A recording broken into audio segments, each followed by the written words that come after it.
आली जनाब के चंद्रशेखर राव साहब, चीफ मिनिस्टर तेलंगाना। आप राजा है इस रियासत के, मशहूर है आप रात के राजा के नाम से। आपने रातों रात सेक्रेटरीट को मुनद्दम कर दिया, यानी कि डिमोलिश कर दिया। आपने 4 करोड़ आवाम को ठेस पहुंचाया है। आपने ज़रा भी नहीं सोचा यहाँ की आवाम के बारे में। आपने भूल गया अपने वादों को जो तेलंगाना बनने से पहले किया था। खुशहाली का तेलंगाना, बंगारू तेलंगाना, गंगा जमुना की तहजीब, निज़ाम की दौरे हुकूमत, माइनॉरिटीज़ को 12% रिजर्वेशन, SC STs को रिजर्वेशन और काफ़ी चीज़ों का वादा किया था। और क्या आप ये भी भूल गए जो भरी असेंबली में बीजेपी के लीडर के खिलाफ में आप कहा था, निज़ाम मीर उस्मान अली ख़ान बहादुर मेरा बादशाह है, मैं इनके खिलाफ नहीं सुन सकता। निज़ाम की हुकूमत को सराहा था असेंबली में, उनकी तरक्की, इंसाफ और जुडिशरी सिस्टम को भी सराहा था। आज उनके बाप की कोठी को अंधेरी रात में रातों रात आपने ढा दिया।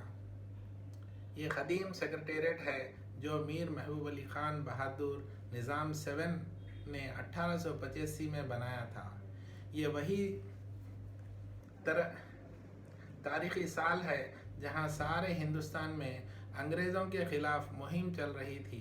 इसी साल में कांग्रेस पार्टी का वजूद हुआ था।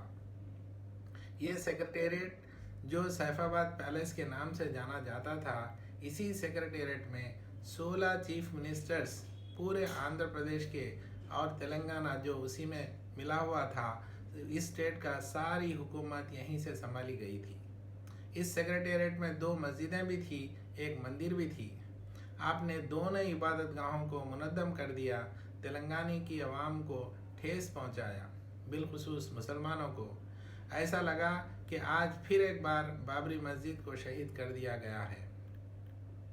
आप भूल गए कि दूसरी बार भी तेलंगाना की आवाम, बिलखुसूस माइनॉरिटीज़, आपको भरपूर ताउन किया और TRS को हुकूमत बनाने का मौका दिया। आज सेक्रेटेरिएट जो आसफजाई हुकूमत की निशानी थी, उसको ढाकर ये साबित कर दिया कि KCR, KTR, TRS पार्टी जो संघ परिवार के RSS और BJP के इशारे पर काम कर रही है। TRS जो RSS और BJP का छुपा हुआ एजेंडा है, सिर्फ ज़ाहिरी तौर पे ये सेक्युलर पार्टी है, ये आज अपने आप में साबित कर दिया है। जिस तरह RSS BJP मुग़ल हुक्मरानों की मजम्मत करती है, नफ़रत करती है और उनकी बनाए हुए तारीख़ी इमारतों को, इबादतगाहों को तोड़ने और नाम बदलने का काम करती है, ठीक उसी तरह KCR और TRS पार्टी भी कर दिखाई है। कभी उस्मानिया जनरल हॉस्पिटल को तोड़ने का काम कर रही है, या कभी इरम मंजिल या TB hospital, Charminar hospital, Osman Sagar, Himayat Sagar, Hussain Sagar को मिटाने का काम कर रही है, ताकि आसफजाई हुक्मरानों का नाम और निशान तेलंगाना में बाकी ना रहे। इसीलिए मैं कहता हूँ TRS पार्टी अभी सेक्युलर नहीं है, ये एंटी मुस्लिम हो चुकी है, RSS और BJP की अंदरूनी एजेंडे पर काम कर रही है। KCR साहेब, आपको अचानक क्या हो गया है? इलेक्शन से पहले आप सेक्युलर थे, अब आप में नफरत की मिजाज क्यों पैदा हो गया है? आपकी पैदाइश तेलंगाना की है। आप निज़ाम के दौरे हुकूमत के बारे में हमारे से ज़्यादा जानते हैं। उनके दौरे हुकूमत, इंसाफ, सिक्योरिटी, तरक्की और खुशहाली के बारे में हमसे ज़्यादा आप जानते हैं। सैफाबाद पैलेस जो आज सेक्रेटेरिएट के नाम से जाना जाता है, ये वो बादशाह बनाया था जिनका नाम मीर महबूब अली ख़ान बहादुर 6 था, जो आवाम के पैसों को ज़ाय नहीं करते थे। वो गवर्नमेंट के पैसे को अपने आप पर खर्च नहीं करते थे। उनका एक मशहूर वाक़या, जब उनकी कंबल फट गई थी, तो वो इसी सेक्रेटेरिएट के सामने एक मोची बैठा हुआ करता था। उसको जाकर ये पूछते हैं, क्या ये कंबल कुछ दिन और चलेगा? तो मोची बताता है, अगर सीने से पेवन डालने से 6 महीने और इसको इस्तेमाल कर सकते हैं। तो ये बादशाह जो किंग है, फिर वो वापस वो कंबल लेके उसको पेवन लगाकर 6 महीने फिर इस्तेमाल करता है। इसी तरह आरएसएस और बीजेपी के लोग मुगलों को बदनाम करते हैं, खासकर औरंगज़ेब को बदनाम करते हैं, जो वो बेहद इंसाफ पसंद और खुदा से डरने वाला बादशाह था।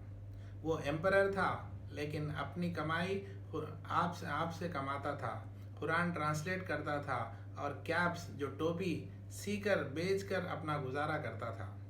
वो ट्रेजरी का पैसा नहीं लेता था, जो खुद अपने बाप यानी कि शाहजहां, जो वो खुद भी एक एम्परर था, उसको कैद कर दिया, क्योंकि उसकी गलती ये थी कि वो गवर्नमेंट के ट्रेजरी के पैसे को अपनी बीवी के नाम पे एक जो है ना इमारत बनाई, जो ताजमहल के नाम से पूरी दुनिया भर में मशहूर है। तो उसके लिए वो बादशाह को जो है ना औरंगज़ेब जेल में डाल दिया।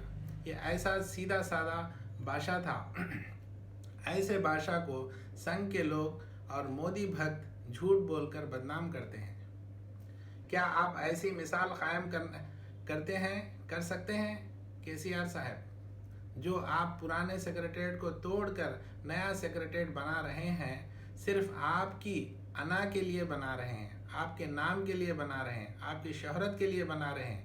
क्या ये मौजूदा सेक्रेटेरिएट नाकाफ़ी था? जबकि यहाँ पर यूनाइटेड एपी यानी कि दोनों स्टेट्स की सेक्रेटेरिएट यहाँ काम कर चुके हैं, सारे डिपार्टमेंट्स यहीं से फंक्शन करते थे। क्या इसका तोड़ने में जो पैसा खर्च हो रहा है वो फजूल नहीं है? सुना है कि करीब 15 करोड़ रुपए सिर्फ तोड़ने के लग रहे हैं। क्या इस सेक्रेटेरिएट की लाइफ ख़त्म हो चुकी थी? क्या इस कोविड-19 में लोग जो है ना मर रहे हैं, इसके काम नहीं आ सकता? PPE, testing kits, ventilators, hospital beds बनाने में काम नहीं ले सकते थे? लोग मर रहे हैं, ऐसे मौके पर सेक्रेटेरिएट तोड़कर बनाना ज़रूरी था? क्या ये पैसा करीब 500 करोड़ कोविड-19 के इलाज में काम नहीं आ सकता? केसीआर साहब, आपकी इस हरकत के जिम्मेदार आप हैं और आपको आने वाले दिनों में जवाब देना पड़ेगा। ये आने वाले दिनों में कोई औरंगज़ेब जैसा सीएम आया तो आपको जेल भी जाना पड़ेगा। बड़ी अफसोस की बात है, एमआईएम जो अपने आप को मुसलमानों के हमदर्द और हामी बताते हैं, दोनों स्टेट यानी कि सेंट्रल और स्टेट में दबदबा बना रखा है, वो भी चुप और खामोश है। ऐसे मिसाल पर मजम्मत करने के बजाय खामोशी इख्तियार कर रहे हैं। इसी आरएसएस बीजेपी के एजेंडे में के साजिश में ये भी शामिल हो चुके हैं। मैं बताना चाहता हूँ असद साहब को कि उनकी खामोशी में ही टीआरएस की हाँ है। इसे जाहिर होते हुए आज ऐसा जाहिर होता है कि आज टीआरएस, बीजेपी, एमआईएम इनके नाम अलग है, लेकिन मकसद सबका एक ही है। आखिर में मैं केसीआर साहब से गुजारिश करता हूँ, केसीआर साहिब से गुजारिश करता हूँ कि जल्द से जल्द सेक्रेटेरिएट के दोनों मस्जिद और मंदिर की तामीर का ऐलान किया जाए।